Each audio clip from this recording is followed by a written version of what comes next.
Alright guys, so we gotta talk about the Tesla.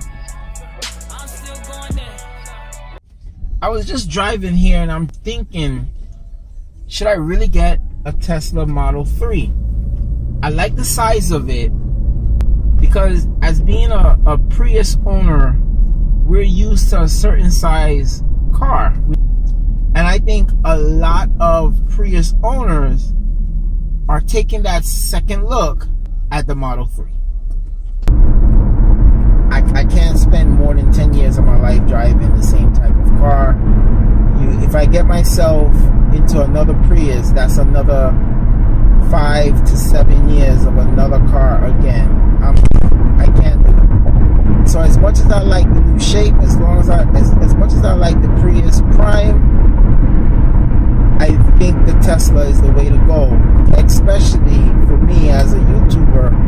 You guys are interested in it. I can make some videos about different aspects of driving. So that will work for me. Now, $44,000 is a lot of money for that car. When you add in the extras, I'm trying to keep myself under 50. $44,000 I don't mind paying, but I can get a fully loaded Prius for about 10 grand less, or maybe 11 grand less. At about 33,000, 34,000, I can get myself a fully loaded Prius Prime.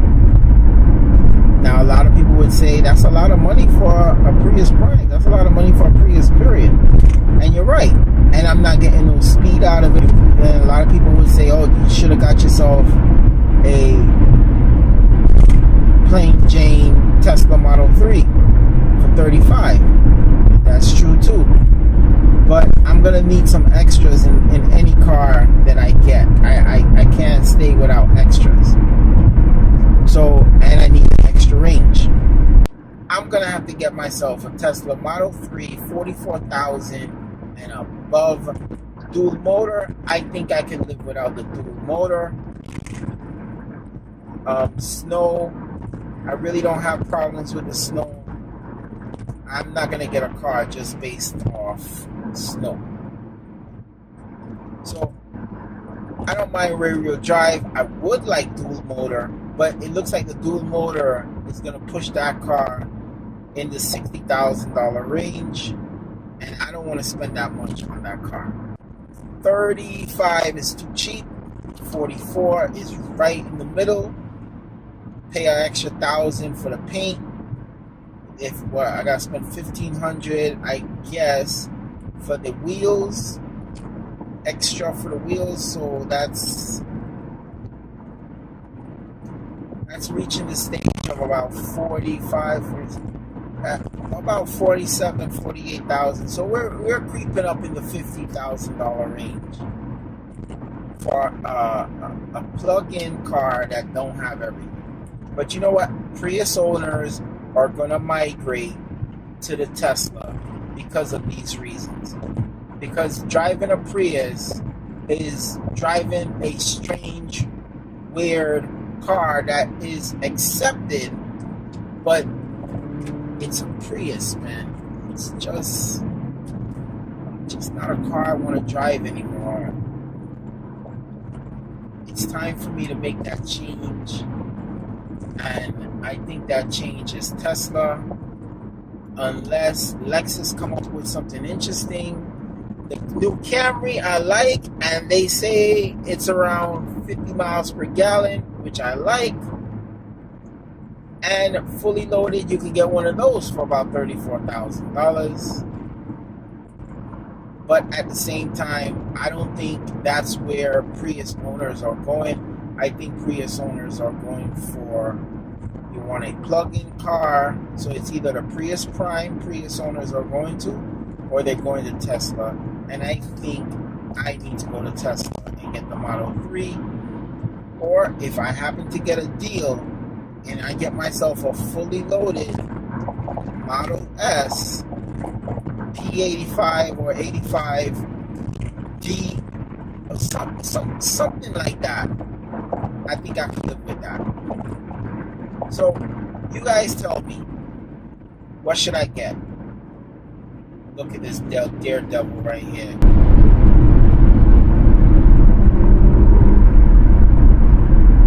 What should I get? Should I get a Model S used? Should I get a Model 3? Or should I get a Prius Prime car? So the best thing for me to do is to get myself a plug-in car. And the only plug-in car on the market that actually looks good, that I'm going to enjoy, is a Tesla, and the Tesla Model 3, because I like the size of the Model 3. It's not too big. It's pretty much the same size as this. I assume it's going to be a great handling car. It looks really good. It's a good looking car. It's gorgeous. The outside has some nice subtle curves to it. I like the front. I like the roof. And I'm really looking at that glass roof. It just going to give a different element when people are inside the car, especially back. They're going to be able to see the stars. They're going to be able to look up and just enjoy. It's a more open feel of a car, and I like that. So the wheels are really nice.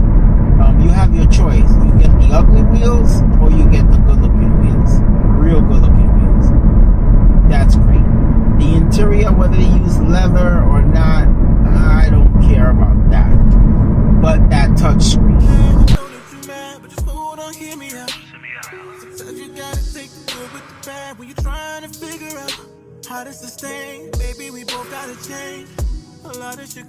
Alright, the Prius and the Prius Prime. Those are two cars that I like. I like the regular Prius, but I think the regular Prius just got outdone a little bit by the Prius Prime. The Prius Prime is the ultimate Prius. You can plug it in. You can get some good 25-mile range. A lot of people are saying you can get a little bit more. But 25 miles of range can get you to the supermarket, can get you to work, get you back, depending on how close you are. It can get you places, and you come back home and you charge up again. During the week, when you're not doing anything special, anything great, you can literally make your errands, come home, charge up again. You didn't spend no money on gas. Now, is it a big deal? No. If you go a little bit further than 25 miles, okay, yeah, the engine's going to pop on and you're going to start burning gas, but you're going to burn gas at the pace of like 50, 60 mpgs. You can't beat that. That is awesome. So, if you're looking to be like, I can literally go probably 4 days out the week and go to work, come back, run a few errands, and probably never have the gas motor switch on, never spend a lick of gas. But on the weekends, I like to drive, I like to go far places. So once I get past 25 miles, it's going to turn into a regular Prius. So it would benefit me to get a Prius Prime as a Prius owner. It's a brand new car. I'll still have my car on the side for whatever reason. But it doesn't make sense for someone who's getting tired of the vehicle, which I am getting tired of this vehicle in many ways. And it's not only because of the vehicle, the way it looks, the way it feels, the way it drives. It's a slow car, and I think I speak for a lot of Prius owners. I've been driving a Prius for 10 years. The 07, and this is a 2010.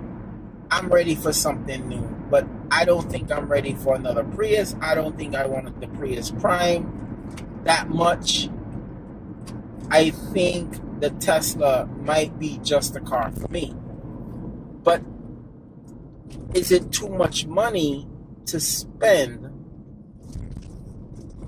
Because if I wait for dual motor, and dual motor, where dual motor is going to be? Dual motor is probably going to be, let's just say, another $9,000 more. So let's say it's $52,000. Then you add in a couple more goodies. Where does that put you at? In the range of $60,000? I don't think a car that costs $35,000 should go all the way up to almost $60,000 or $60,000. If dual motor is a couple of thousand more with around the same range, that'd be nice. Or is the car limited to about 300-mile range? That's the question, and these are the questions that we have to ask ourselves about the Tesla and the Tesla Model 3. Can that little car really kick out more range?